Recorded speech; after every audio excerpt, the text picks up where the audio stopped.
ایک گفتگو آج کل ہر سال ہی ہوتی ہے اور اس سال بھی کچھ جس کو روشن خیال لوگ کہتے ہیں وہ شروع کر دیتے ہیں کہ جناب حج پر کروڑوں اربوں روپے خرچ ہو جاتے ہیں مسلمانوں کے، دنیا بھر سے لوگ جاتے ہیں، اور اسی طرح قربانی پر اربوں خربوں روپے خرچ ہو جاتے ہیں اور اتنا بڑا جناب یہ خون بہا دیا جاتا ہے۔ اچھی بات ہے، نیکی ہے، اچھا اس کو سینیریو ایسا وہ پریپنگ ایسی کرتے ہیں کہ یہ نیکی کی بجائے کسی غریب کی بچی کی شادی کرا دی جائے، کسی کا علاج کرا دیا جائے، کسی کو راشن ڈلوا دیا جائے، کسی کا گھر چلا دیا جائے۔ تو یہ ہر سال اس طرح کی باتیں ہوتی ہیں۔ تو سب سے پہلے تو میں ناظرین سے یہ عرض کروں گا کہ ایسی باتوں پر ہمیں دھیان نہیں دینا چاہیے۔ جو لوگ ہمیں اللہ کے احکام کے مقابلے میں کوئی اور راستہ سجھائے نا، ہمیں وہ راستہ نہیں چاہیے۔ ہمیں قرآن و حدیث سے جو راستہ ملا ہے، مسلمان کا کام اس پر چلنا ہے۔ اور اب لاجیکلی اگر آپ سمجھنا چاہتے ہیں تو چلے میں لاجیکلی بھی کچھ باتیں عرض کر دیتا ہوں۔ جی۔ پہلی بات تو یہ ہے کہ یہ تمام باتیں کبھی کسی بہت بڑے سپورٹس ایونٹ پر کیوں سامنے نہیں آتی کہ جناب اتنا بڑا کرکٹ کا میچ ہو رہا ہے یا اس کی اوپننگ سیریمنی اور اینڈنگ سیریمنی پر اتنے لاکھوں کروڑوں روپے کی آتش بازی ہوگی، تو یار یہ آتش بازی کی بجائے کسی غریب کی بچی کی شادی کرا دی جائے، کسی کا علاج کرا دیا جائے۔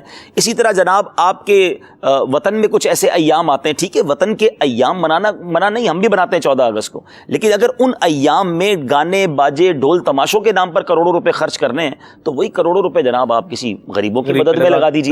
اگر آپ اس کی کیلکولیشن کریں کہ ہر سال کبھی بسنت کے نام پر، کبھی ویلنٹائن ڈیز کے نام پر ایسے عجیب عجیب تہوار آتے ہیں، لیکن اس خوشی کے نام پر جو طوفان بدتمیزی برپا ہوتا ہے، نیو ایئر نائٹ کو کہتے ہیں شراب نہیں ملتی ہے، ہوٹل میں کمرے نہیں ملتے ہیں، ناچ گانوں کی محفلیں سجی ہوئی ہیں، اربوں روپے ان غلط کاموں پر خرچ ہوتے ہیں، کبھی کوئی خبر نہیں آتی کہ اس سال نیو ایئر نائٹ پہ اربوں روپے خرچ نہ کیے جائیں، غریبوں کی مدد کر دی جائے۔ یہ ہر سال پیٹ میں درد ان کو کیوں شروع ہو جاتا ہے کہ جب مسلمان حج کرنے جاتے ہیں یا قربانی کی بات کرتے ہیں؟ تو پہلے تو خود سوچ لیجئے کہ اس کا پیچھے کیا راز ہے۔ اسلام کی حقانیت سے، اللہ کی محبت سے روکنا تو نہیں ہے۔ اب میں دوسری بات کرتا ہوں کہ قربانی کیا یہ پیسوں کا ضیاع ہے؟ یہ ذرا غور کیجئے گا ناظرین۔ اگر اب لاجیکلی معاشرتی طور پہ قربانی ہماری معاشرت کو کتنا بڑا بوسٹ دیتی ہے۔ اب چلتے یہ جو جانور، صرف کراچی کی میں بات کرتا ہوں، پورے پاکستان پوری دنیا میں قربانی ہوتی ہے، پاکستان کراچی میں جو قربانی ہوتی ہے صرف اس کی بات کر لیتے ہیں تاکہ آپ کو سمجھ آ جائے گا۔ پنجاب سے اور سندھ سے ہمارے کسان، ہمارے ہاری اور غریب طبقے کے لوگ پورا سال جانور پالتے ہیں، پورا سال وہ جانور پال کر اب بیچنے یہاں پر آتے ہیں، اور جب یہ بیچ کر واپس جاتے ہیں تو پورے سال کے لیے ان کو ایک اچھی اماؤنٹ مل جاتی ہے جس سے ان کا گھر چلتا ہے، ان کے معاملات چلتے ہیں۔ اب جب وہ جانور لے کر آتے ہیں، ٹرکوں والوں کا بزنس شروع ہو گیا، منڈی میں جانور آیا، منڈی میں حکومت کو ٹیکسز ملنا شروع ہو گئے، اس کے ٹینٹوں کے بزنس شروع ہو گیا۔ اب جیسے یہ جانور شہر میں آئے، چارے والوں کا بزنس شروع ہو گیا، کتنے چارے بیچنے والے، گھاس بیچنے والے، ان کا کام شروع ہو گیا۔ جیسے ہی قربانی کا وقت قریب آیا، اب کسائیوں کا کاروبار شروع ہوا، کتنے ہزاروں کسائی ہیں جن کو ان دنوں میں روزگار اور اچھا روزگار مل جاتا ہے۔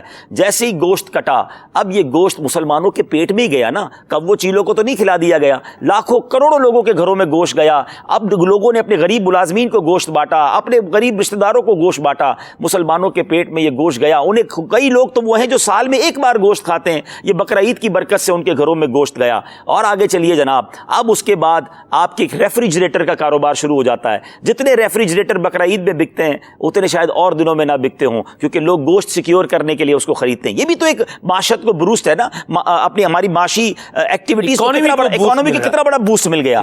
اچھا پھر آگے چلیے، اب یہ گوشت پکنے کے لیے کئی ہوٹلز میں جاتا ہے، لوگ مسالے چڑھا کر کباب بنانے کے لیے، باربیکیو کا کام شروع ہو گیا، کوئلے والوں کا کام شروع ہو گیا، مٹی کے تیل والوں کا کام شروع ہو گیا۔ اگر آپ غور کریں تو لوگوں کی جیبوں سے اربوں روپے نکلے اور یہ معاشرے میں، اکانومی میں پھیل گئے، لوگوں کی جیبوں میں گئے۔ بزنس کہتے ہی اسی کو ہیں، بوسٹ کہتے ہی اسی کو ہیں کہ پیسے کی رولنگ شروع ہو جائے تو اچھا پھر اس کے بعد جانور کی کھالیں، آپ دیکھیں چمڑے کا کاروبار شروع ہوا، لیدر فیکٹری شروع ہوئی، ملک کا ایکسپورٹ بڑھا، تو سبحان اللہ۔ اچھا پھر اس چمڑے کی رقم سے کئی مدرسوں کا کاروبار شروع ہوا، کاروبار سے مراد ان مدرسوں کا کام شروع ہو گیا، ان میں قرآن پڑھانا شروع ہو گیا، ان کے بچوں کو کھانا ملنا شروع ہو گیا۔ آپ اگر غور کریں تو ایک قربانی جو ہے سبحان اللہ، یہ ہمارے معاشرے کو، ہماری قوم کو، ہمارے ملک کو معاشی طور پر، اکانومی کو کتنا بڑا بوسٹ دیتی ہے۔ ٹرانسپورٹرز کو آپ دیکھیں، میں نے کہا نا کہ ٹرانسپورٹرز کا، ٹرک والوں کا، سوزوکی والوں کا جو کاروبار شروع ہوا، یعنی چھوٹے چھوٹے بچے، بازوں کا ہم نے دیکھا وہ جانور کے گلے کا کوئی پٹا بیچ رہا ہوتا ہے، کوئی رسی بیچ رہا ہوتا ہے، سب کما رہے ہیں بھائی۔ آپ کو کیا پرابلم ہے؟ اللہ تعالیٰ نے ایک تو حکم دیا اور ماشاءاللہ سنت ابراہیمی ہم ادا کر رہے ہیں اور سب کو فائدہ ہو رہا ہے. تو الحمدللہ ایسا کوئی شریعت کی طرف سے حکم نہیں ہے کہ جس کے پیچھے کوئی ضیاع ہو. الحمدللہ یہ بینیفیشلی ہے